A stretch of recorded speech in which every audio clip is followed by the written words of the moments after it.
রবিবার বছরের শেষ দিনে বিজেপি নেত্রী আরামবাগে আসেন রাজ্য বিজেপির অন্যতম নেত্রী মাফুজা খাতুন। এদিন বিজেপির আরামবাগ সাংগঠনিক জেলা সভাপতি বিমান ঘোষের নেতৃত্বে একটি মিছিল হয়। সেই মিছিলেই পা মেলেন মাফুজা খাতুন। তিনি সভা মঞ্চ থেকে শাসক দল তৃণমূল কংগ্রেসের সমালোচনা করেন। সরকার চলছে, আদৌ কি এটা মামাটি মানুষের সরকার?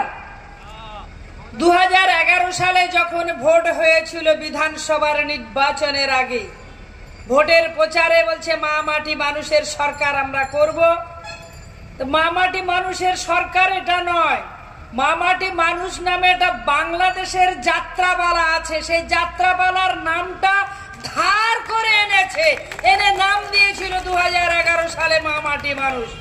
মায়েদের কি অবস্থা? প্রতিদিন মায়েদের সম্মান ভুলুণ্ঠিত হচ্ছে, হাজার হাজার মা বোনকে ধর্ষিতা হতে হচ্ছে, গণধর্ষিতা হতে হচ্ছে। আর বলাগড়ের ঘটনা, একটা নাবালিকা 13 বছরের 7ম শ্রেণীর ছাত্রী, তার শ্লীলতা হানিয়েছে। এরকম অসংখ্য উদাহরণ এখানে বলার অবকাশ নেই।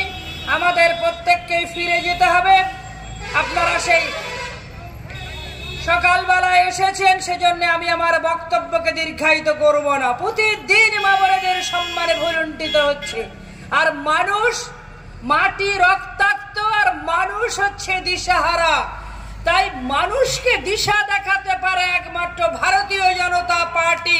সেজন্য এবারে ভাবতে হবে দলমত নির্বিশেষে, সংখ্যাগুরু সংখ্যালঘু নয়, সবাইকে, আমাদের পশ্চিমবঙ্গের 10.5 কোটি মানুষকে ভাববার সময় এসেছে, চিন্তনের সময় এসেছে যে আমাদের ভারতীয় জনতা পার্টির সঙ্গে থাকতে হবে। এখন অনেক হলো, বলে হরি দিন তো গেল, সন্ধ্যা হলো, পার করো আমারে।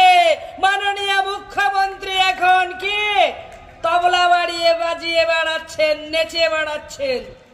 এখন উনি নাচনেওয়ালি হয়েছেন। এত যখন নাচার ইচ্ছা, আমার আপত্তি নেই, উনি নাচতেই পারেন। তাহলে কি করতে হবে? মুখ্যমন্ত্রী ছেড়ে আপনি গিয়ে নাচুন। নেতাজি ইন্ডোরে ইন্টারন্যাশনাল ফিল্ম ফেস্টিভ্যাল করলেন, বিশ্ববঙ্গ ফিল্ম ফেস্টিভ্যাল। কে এসেছিল?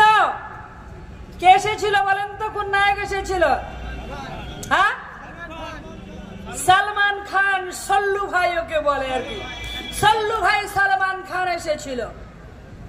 ওখানে মুখ্যমন্ত্রী সালমান খান নাচছে, কোমর দোলাচ্ছে। মুখ্যমন্ত্রীও সালমান খানের সঙ্গে কোমর দোলাচ্ছেন। এ কোন রাজ্যে আমরা বসবাস করছি? মুখ্যমন্ত্রী পাহাড়ে গেছিলেন, দার্জিলিং পাহাড়ে, চা বাগানে। সেখানে গিয়েও চা বাগানের মহিলা শ্রমিকদের সঙ্গে উনি নাচানাচি করছেন। এতই যখন উনি মুখ্যমন্ত্রীর দায়িত্ব ছাড়া সবকিছুই করেন, নেচে বেড়ান, গান গেয়ে বেড়ান, কবিতা লিখে বেড়ান, আরো কত কি করেন তার হিসেবে নেই। চুরি করেন, ডাকাতি করেন। আমরা গল্পে পড়েছিলাম যে আলিবাবা আর তার 40 চোর। তা আলিবাবা বললে তো লিঙ্গে ভুল হয়ে যাবে, যেহেতু মহিলা মুখ্যমন্ত্রী।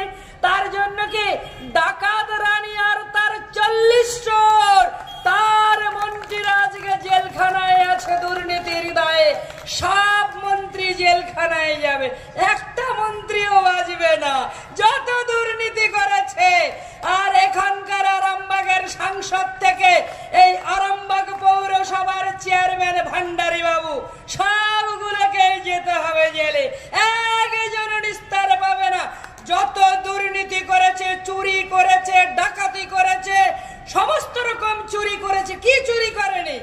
কি চুরি করেনি? সমস্ত রকম চুরি করেছে। বেকারদের ভবিষ্যৎ চুরি শুদ্ধ করেছে। এই চোরদের অবিলম্বে তাড়াতে হবে, আর এই চোরদের রানীকেও তাড়াতে হবে। আগামী দিনে 24 লোকসভার নির্বাচনে আপনাদের সে দায়িত্ব পালন করতে হবে। সব মিলিয়ে লোকসভা ভোটের আগে আরামবাগে বিজেপির সংখ্যালঘু মোর্চার মিছিল খুবই তাৎপর্যপূর্ণ। নিউজ আজ বাংলা, আরামবাগ। ঘর হবে সেরার সেরা, সবার কাছে মডেল। চিন্তা কিসের? সঙ্গে আছে কেবি মার্বেল। মনের মতো marble, granite, tile, sanitary fittings এর একমাত্র হোলসেল ও রিটেল শপ কেবি মার্বেল। যোগাযোগ 9434059753 অথবা 8918126044। আমাদের ঠিকানা বসন্তপুর, আমতলা মোড়, আরামবাগ, হুগলি। সাজাবো আমি স্বপ্নের বাড়ি, কেবি মার্বেলসে দেবো বাড়ি।